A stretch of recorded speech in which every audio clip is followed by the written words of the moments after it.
Station के बीच में गिरी थी, तो ट्रेन काफ़ी दूर जाकर रुकी और मैं कॉन्शियस थी। मैंने देखा कि मेरे दोनों पैर ट्रेन के पहियों के नीचे आकर कट चुके हैं और बहुत सीवियर ब्लीडिंग हो रहा है मुझे, और आसपास कोई भी हेल्प के लिए नहीं था।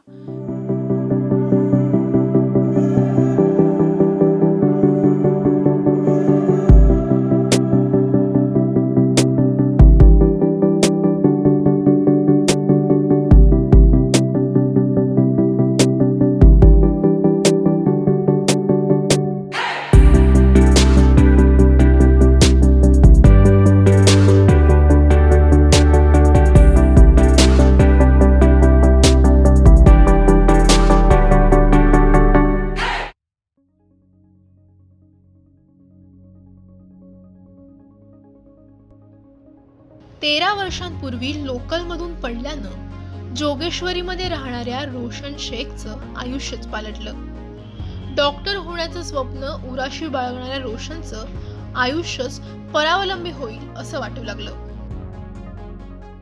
प्राइवेट हॉस्पिटल लेकर गए, वहाँ पे मेरा सही से ट्रीटमेंट हुआ और फिर जब 2 पैर कट गए तो काफ़ी लोगों ने बातें बनाई।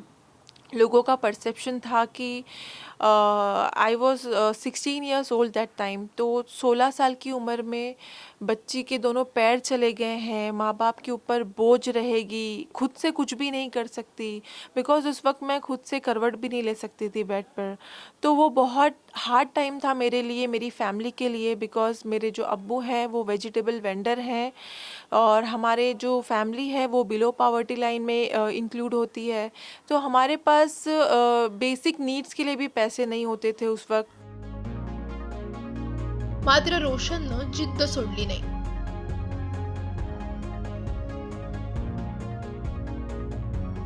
अपनी डिसेबिलिटी को साइड में रखकर ये सोचा कि मेरे अंदर एबिलिटी क्या है, मेरे अंदर ऐसा क्या है जो मैं सारी दुनिया को प्रूव करूं कि डिसेबल हो गई हूं मैं, मेरे 2 पैर नहीं रहे हैं, मैं खुद से करवट नहीं ले पा रही हूं, लेकिन मेरे अंदर ऐसा कुछ है जो मैं कुछ करके दिखाऊंगी। तो मैंने अपनी मेहनत करी और मैंने अपनी एबिलिटी देखी कि मुझे बचपन का ख्वाब था डॉक्टर बनना, मुझे उसको क्विट नहीं करना है। डॉक्टर संजय कंथारिया जो मेरे ऑर्थोपेडिक सर्जन थे, उन्होंने मुझे मोटिवेट किया कि पैर नहीं हुए तो क्या हुआ, तेरे पास आजकल साइंस ने इतनी एडवांस तरक्की कर ली है। डॉक्टर होण्याचं स्वप्न पूर्ण करण्यासाठी रोशन जिद्दीनं अभ्यासाला लागली आणि तिने डॉक्टर होण्याच्या स्वप्नाच्या दिशेनं एक पाऊल टाकलं। तो सीईटी टेस्ट दिया मैंने और कॉमन एंट्रेंस टेस्ट में मैंने all over Maharashtra physical handicap quota में 3rd रैंक लिया। तो मेरी फैमिली में काफ़ी खुश थे कि अब मुझे इजीली मेडिकल में एडमिशन मिल जाएगा। पण रोशनचा संघर्ष संपला नव्हता। इतकं सगळं करूनही तिच्या पदरी निराशा आली। उसके बाद जब सीईटी में एक मेडिकल काउंसलिंग करते हैं लोग बिफोर एडमिशन, और उसमें जो भी फिजिकल कैंडिडेट्स होते हैं उनको डिसेबिलिटी परसेंटेज के हिसाब से उनका कैटेगराइजेशन होता है। तो there is a medical clause कि अगर कोई भी कैंडिडेट 40% से 70% डिसेबल है तो वो मेडिकल में एडमिशन के लिए एलिजिबल है।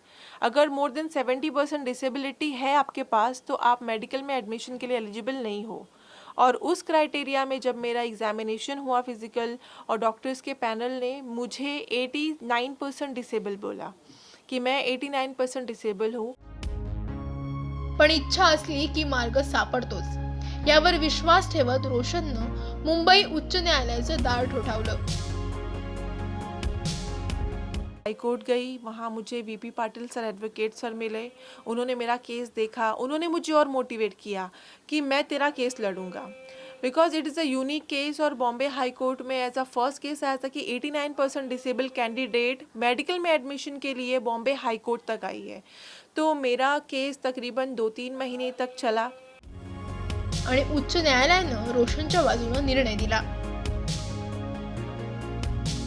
मैं भी बहुत ज़्यादा खुश हुई। एंड वो एक हिस्टोरिक डिसीजन लिया गया बॉम्बे हाई कोर्ट में कि फर्स्ट केस मुंबई का था जिसमें 89% डिसेबल को मेडिकल में एडमिशन के लिए बॉम्बे हाई कोर्ट के थ्रू से ऑर्डर मिला। तो अकॉर्डिंग टू माय रैंक मुझे इंडिया के प्रेस्टिजियस मेडिकल कॉलेज में एडमिशन मिला, which is Saint GS medical college in KEM hospital. यानंतर रोशननं आपलं शिक्षण सुरू केलं। मैंने वो सारी जो नेगेटिविटी थी उसको कभी भी अपने दिल पर, अपने ख्वाब पर हावी नहीं होने दिया।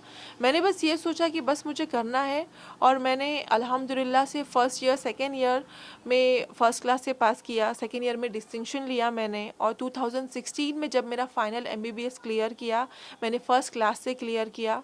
और उस वक्त तो ड्रीम कम ट्रू मोमेंट था मेरे लिए, बिकॉज़ मैंने एमबीबीएस क्लियर कर लिया इतने प्रेस्टिजियस मेडिकल कॉलेज से, और मीडिया में काफ़ी चर्चा हुई थी उसकी, काफ़ी लोगों ने अप्रिशिएट किया। और जो जो लोग मुझे एक्सीडेंट के वक्त बोलते थे कि माँ बाप के ऊपर बोझ रहेगी, ये ज़िंदगी में कुछ कर नहीं सकती, इसको तो मर जाना चाहिए था एक्सीडेंट के टाइम, वो लोग मुझे कॉन्ग्रेचुलेशन करने आ रहे थे, वो लोग मेरे एग्जाम्पल, वो लोग मेरी हिम्मत की दाद दे रहे थे। तो ये बहुत ही लाइफ चेंजिंग मोमेंट था। एमबीबीएस शिक्षण पूर्ण करून रोशन थांबली नाही, तिने एमडी करण्याचा निर्णय घेतला। उसके लिए मैंने फिर से नीट पीजी एग्ज़ाम दिया, और उस नीट पीजी एग्ज़ाम में मेरा 3rd rank all over Maharashtra pH कोटे में अगेन मुझे मिला। लेकिन यहाँ पे रैंक लेने के बाद भी, एमबीबीएस फर्स्ट क्लास क्लियर करने के बाद भी मुझे फिर से मैं एमडी में एडमिशन के लिए डिनाई किया जाता है। रोशनचं स्वप्न पूर्ण करण्यासाठी किरीट सोमय्यांनी तिला मदत केली। तो आप यकीन नहीं करेंगे कि member of parliament Kirit Somaiya sir फ़ौरन नेक्स्ट डे वो दिल्ली में थे, और हेल्थ मिनिस्टर के पास मेरा एप्लीकेशन उनके पास था। और ये जो लॉ है मेडिकल में एडमिशन के लिए 40 to 70% जो क्राइटेरिया था, ये 20 साल पुराना कानून था। तो just because my application, Kirit Somaiya sir ने हेल्थ मिनिस्टर को जाके एप्लीकेशन दिया, और ये जो 20 साल पुराना कानून है ये सिर्फ 2 दिन में चेंज हो गया। और वो ये जो फैसला लिया गया, ये इंडियन लॉ में, इंडियन कॉन्स्टिट्यूशन में एक हिस्टोरिक डिसीजन माना जाता है कि 20 साल पुराना कानून सिर्फ 2 दिन में चेंज हुआ, just because of one physical handicap candidate की एप्लीकेशन पे। उसके बाद अल्हम्दुलिल्लाह से मुझे फिर से मेरे रैंक के हिसाब से मुझे अगेन केईएम हॉस्पिटल में एमडी करने का मौका मिला, और 2018 में मैंने एमडी पैथोलॉजी में एडमिशन लिया, और अल्लाह के करम से 3 दिन पहले ही एमडी पैथोलॉजी में मेरा रिजल्ट आया। शेवटी रोशनचं स्वप्न पूर्ण झालं आणि ती सर्वांना एकच संदेश देते।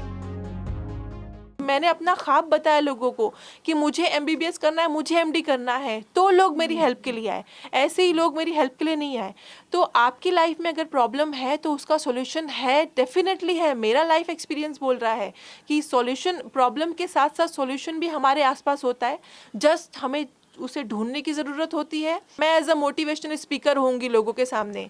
उस वक्त तो मैं सिर्फ एक हैंडीकेप लड़की थी, 16 साल की, जो माँ बाप के ऊपर बोझ थी, बट एक पॉजिटिव फीलिंग थी कि नहीं, मुझे लोगों को ये गलत साबित करना है। तो आप लोग प्लीज़ हमेशा लाइफ में पॉजिटिव रहिए, अल्लाह पे भरोसा रखिए, गॉड पर भरोसा रखिए, और बस मुश्किलों से लड़ना सीखिए, कभी भी हार मत मानिए। कोशिश करने वालों की कभी हार नहीं होती, हे शब्द रोशनकडे पाहिले की खऱ्या अर्थानं सार्थ ठरतात।